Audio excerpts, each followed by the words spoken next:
Hello everyone.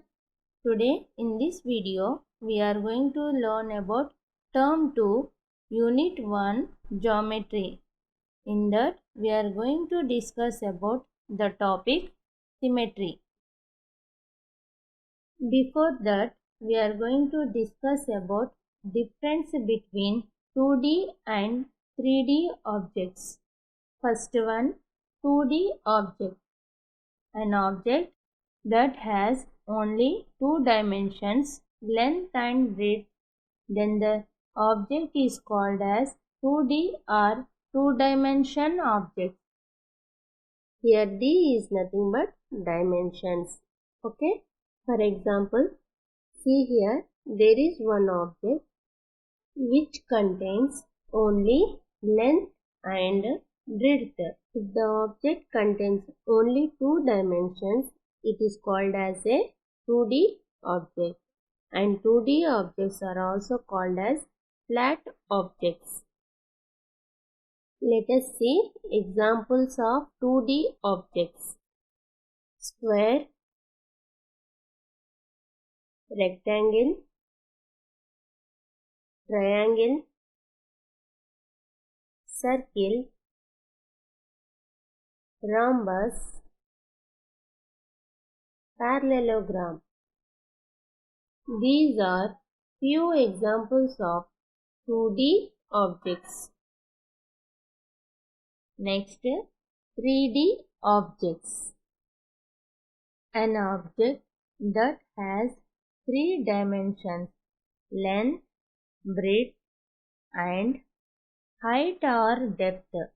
Then the object is called as 3D or three-dimension objects.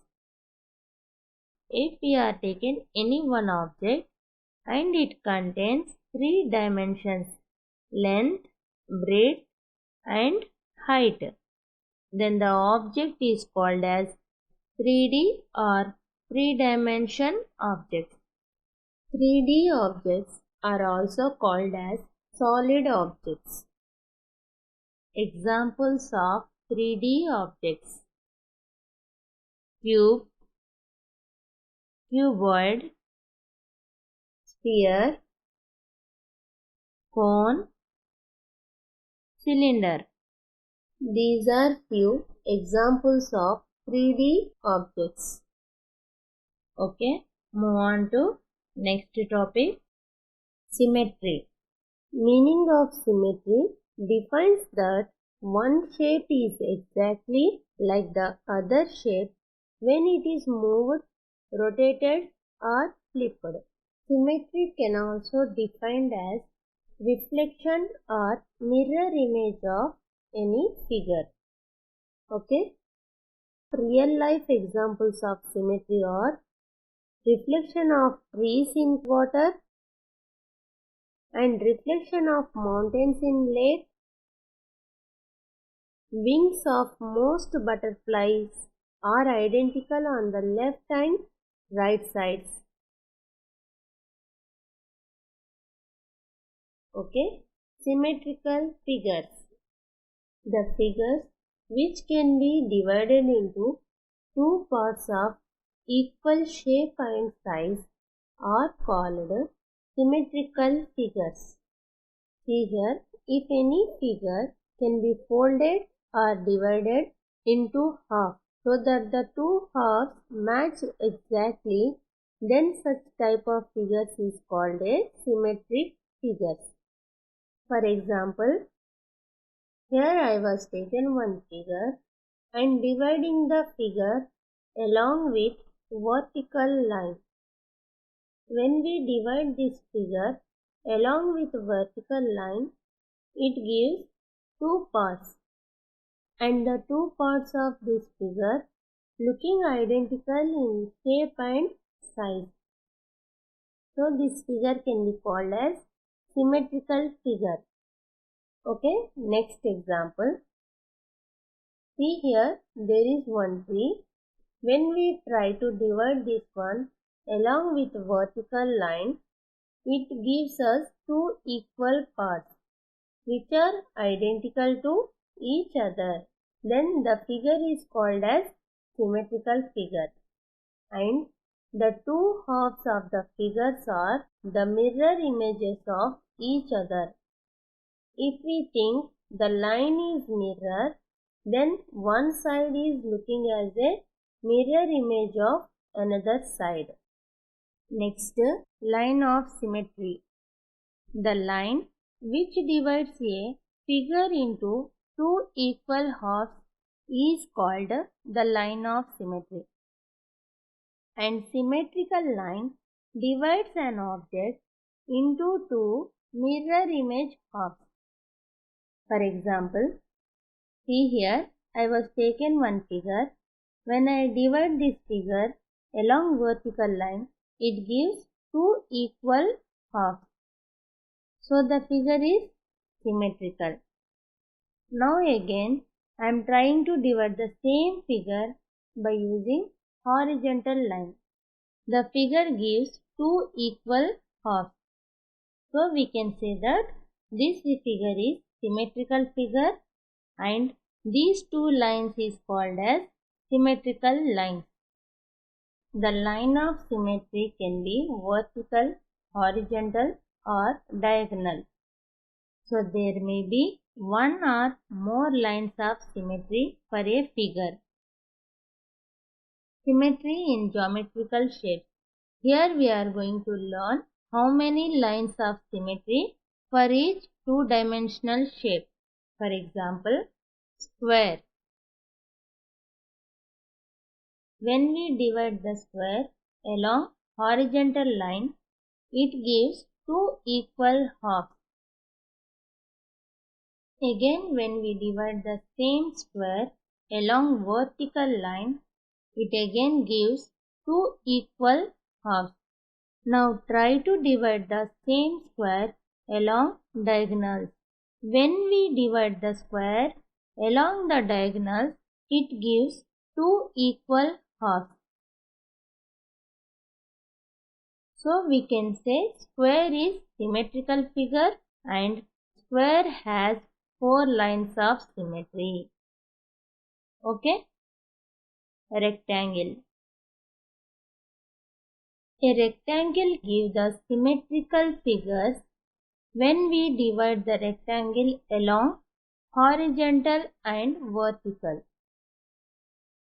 But when we try to divide the rectangle along diagonal, it won't give the symmetrical figure. Which means rectangle is symmetrical figure along with vertical line and horizontal line. But it is not symmetrical figure along diagonals. So we can say rectangle has two lines of symmetry.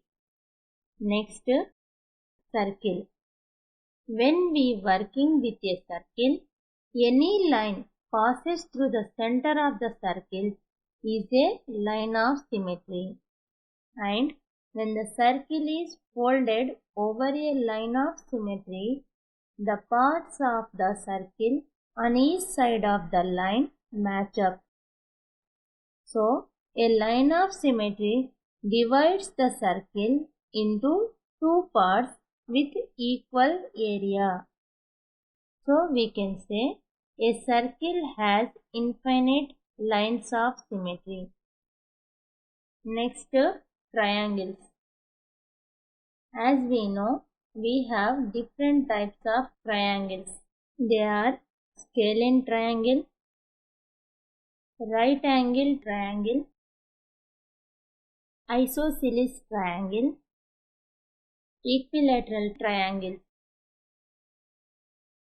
In this scalene triangle doesn't have a symmetrical lines because it is not a symmetrical figure. And right angle triangle also has no lines of symmetry. Next, isosceles triangle. Isosceles triangle can be divided along vertical line. So, it has one line of symmetry. Next one is equilateral triangle. In equilateral triangle, all the sides are equal. So we can divide this triangle along 3 lines. Therefore, an equilateral triangle has 3 lines of symmetry. Next, symmetry in alphabet. Line symmetry is also found in some letters of the alphabet. For example, letter A. Letter A can be divided into 2 equal parts along vertical line. So letter A contains one vertical line of symmetry. Okay, next H. We can divide the H into 2 equal parts along with vertical line and horizontal line. So the letter H has 2 lines of symmetry. Similarly, letter E can be divided into 2 equal parts along horizontal line. So it has one line of symmetry. Okay, hope you understand what is symmetry and line of symmetry. In next video, we will see Unit 1 exercise sums. Okay, thank you. Thank you for watching, friends. Hope you like the video. Please like, share and subscribe for my channel.